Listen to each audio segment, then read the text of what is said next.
Ini bukan cerita tentang orang asing yang menculik di jalan kegelapan. Ini cerita tentang sesuatu yang jauh lebih mengerikan, tentang kepercayaan yang dikhianati, tentang rencana yang ditulis 2 hari sebelumnya, tentang seseorang mahasiswa keperawatan yang paham anatomi dan menggunakan pengetahuannya untuk melakukan sesuatu yang tidak seharusnya pernah terjadi. Selamat datang di Sisi Kata. Di channel ini kita membahas kisah nyata dari berbagai sudut dunia. Kisah yang disusun dari berbagai sumber berita dan informasi yang tersedia. Beberapa bagian telah disesuaikan secara naratif untuk menjaga alur cerita tetap utuh, tanpa mengubah inti dari kejadian sebenarnya. Tujuannya bukan untuk menakut-nakuti, bukan juga untuk menghakimi, namun untuk menunjukkan bahwa kenyataan kadang jauh lebih gelap dari yang kita bayangkan. Dan kalau kamu suka konten seperti ini, jangan lupa subscribe, like, dan share, karena support kalian membuat cerita seperti ini tetap bisa diangkat ke permukaan. Karena setiap cerita selalu punya sisi yang lain.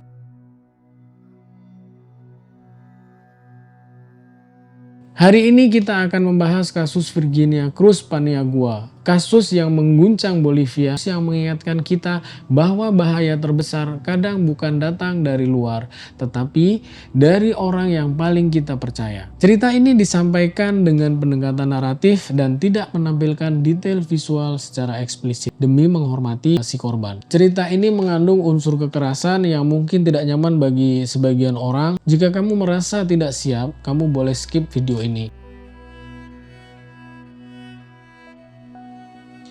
Hari ini bukan sekedar kasus kriminal, ini tentang mimpi yang hancur dalam hitungan hari. Tentang seorang anak perempuan yang baru saja berdiri di puncak hidupnya dan tanpa dia tahu itu adalah awal dari akhir kehidupannya.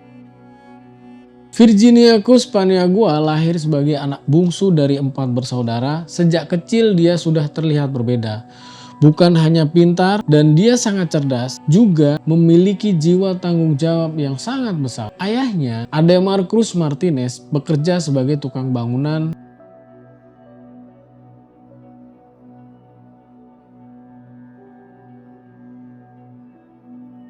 Suatu hari, pas Virginia masih berumur 14 tahun, ayahnya jatuh dari lantai 5 gedung yang lagi dibangunnya di Tarabuco. Tubuhnya mengenai kabel listrik di tengah jatuhnya dan meninggal seketika. Nggak sempat pamit, nggak sempat ngasih pesan terakhir. Hal ini tentunya menjadi pukulan yang sangat berat bagi ibu Virginia dan keluarganya. Ibunya, Gonzaga Paniagua Perez, ditinggal sendirian dengan 4 anak. Walau seperti itu, ibunya nggak menyerah. Dia tidak putus asa. Dia mulai bikin masitas, yaitu kue tradisional Bolivia, dan berjualan keliling di jalanan Sucre. Setiap hari dia jalan kaki berjam-jam. Virginia kecil yang melihat itu, hatinya pun tergugah dan dia mulai membantu ibunya masak masitas. Yang menarik di sini, dia nggak jualan keliling. Karena dia sekolah, dia membuka lapak di pasar rakyat di Avenida Hernando Siles.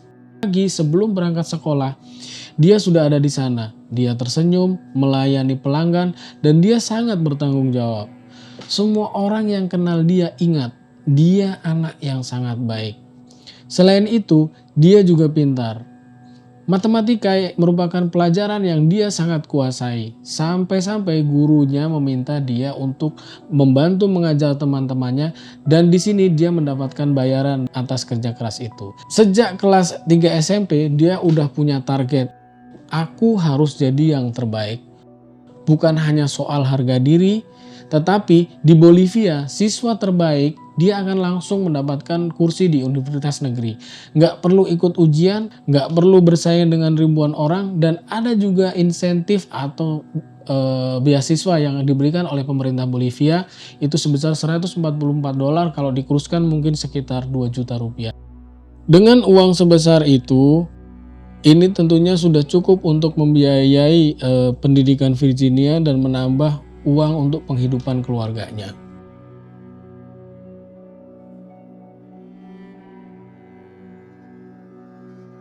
Tanggal 11 Desember 2025, Virginia wisuda di sekolahnya di Jose Mariano Serrano. Dia berdiri di bagian paling depan, mendapatkan gelar diploma, dapat penghargaan dan dengan nilai akhir 98 dari 100. Ini nilai tertinggi dari keseluruhan angkatannya. Mimpinya pun tercapai, akses langsung ke Universitas San Francisco Xavier dia pegang. Tetapi dia masih bingung mau ambil apa, apakah jurusan kedokteran atau teknik sistem. Hal ini bukan menjadi masalah besar karena dia masih memiliki cukup waktu seminggu untuk berpikir. Seminggu untuk membayangkan masa depannya. Semua perjuangan itu terbayar. Ibunya sangat bangga, keluarganya bangga, dan untuk pertama kalinya mereka melihat masa depan yang terasa pasti. Virginia hanya perlu melanjutkan perjuangannya yang telah ia bangun sampai dengan saat ini. Dia baru 18 tahun, hidupnya baru dimulai, dan disitulah hidup punya rencana lain. Hari itu Jumat 18 Desember 2025, dan di titik itu Virginia merasa sangat aman. Virginia tidak tahu bahwa dia sedang menuju tempat terakhir di dalam hidupnya. Pagi itu Virginia kerja di pasar kayak biasanya. Sekitar jam 1 siang, seseorang datang nemuin dia. Orang itu bukan orang asing, malah dia sudah kenal sebelumnya. Namanya Jorge Joel Solis Leandro, umurnya 27 tahun. Dia adalah pacar dari Naira, kakaknya Virginia. Bukan hanya itu, Jorge juga bertahun-tahun datang ke rumah keluarga Cruz karena sudah saking akrabnya, mereka makan bareng, ngobrol bareng, udah dianggap bagian dari keluarganya. Kadang-kadang Jorge bahkan antar Virginia naik motor kalau ketemu di jalanan. Hal ini sudah biasa dia lakukan. Makanya pas hari itu Jorge datang ke pasar dan dia bilang, "Vir, ikut aku dulu, bentar saja. Aku perlu bantuan buat sesuatu." Virginia nggak mikir dua kali. Dia sangat percaya. Lalu setelah itu membonceng motor Jorge duduk di belakang.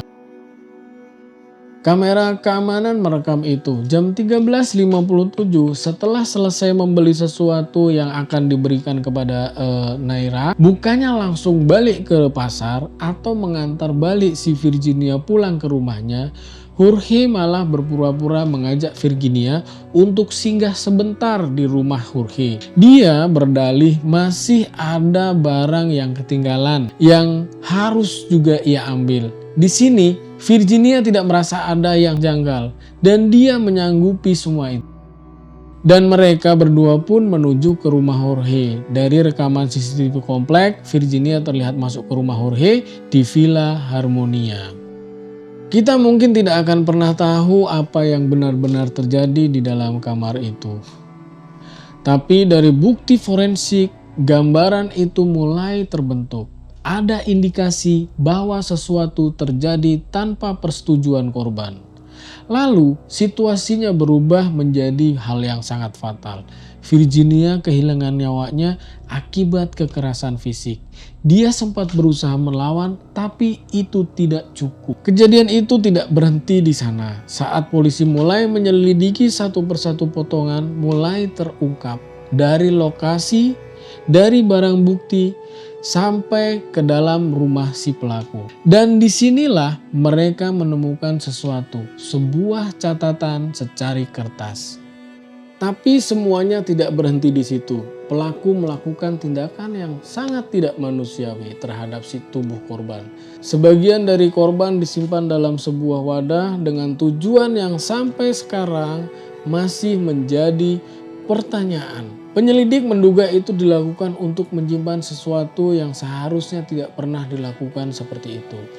Ini bukan sekedar kejahatan, ini menunjukkan sesuatu yang jauh lebih dalam, jauh lebih gelap. Kemudian pelaku berusaha menghilangkan jejaknya. Tubuh korban dipisahkan dilakukan dengan cara yang menunjukkan pemahaman anatomi yang cukup tinggi. Dia membungkusnya dalam kantong plastik lalu membawanya ke daerah terpencil di luar kota.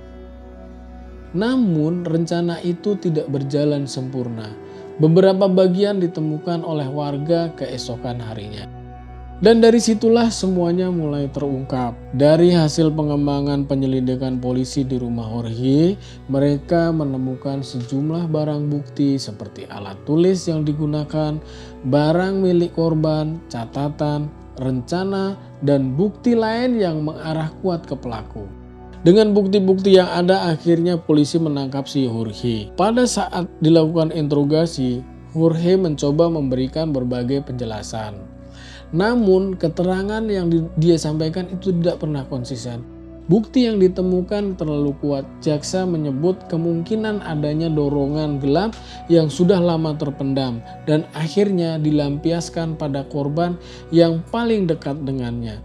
Dan mungkin hal paling menakutkan dari cerita ini adalah bukan apa yang terjadi, tetapi siapa yang melakukannya. Pada Minggu 21 Desember 2025, pengadilan menjatuhkan hukuman maksimal 30 tahun penjara tanpa keringanan. Di luar persidangan, keluarga berduka, orang-orang berkumpul dan satu kalimat terus terdengar, tidak boleh ada lagi korban berikutnya. Jorge memilih jalur cepat mengaku bersalah bukan karena menyesal, tapi karena bukti yang sudah terlalu kuat buat untuk dilawan.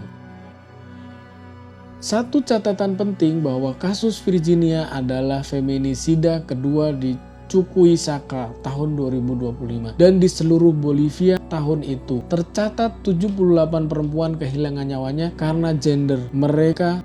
78 angka itu bukan sekedar statistik, itu Virginia, itu anak perempuan, ibu, saudara, dan semuanya. Namun hal itu nggak mengembalikan Virginia.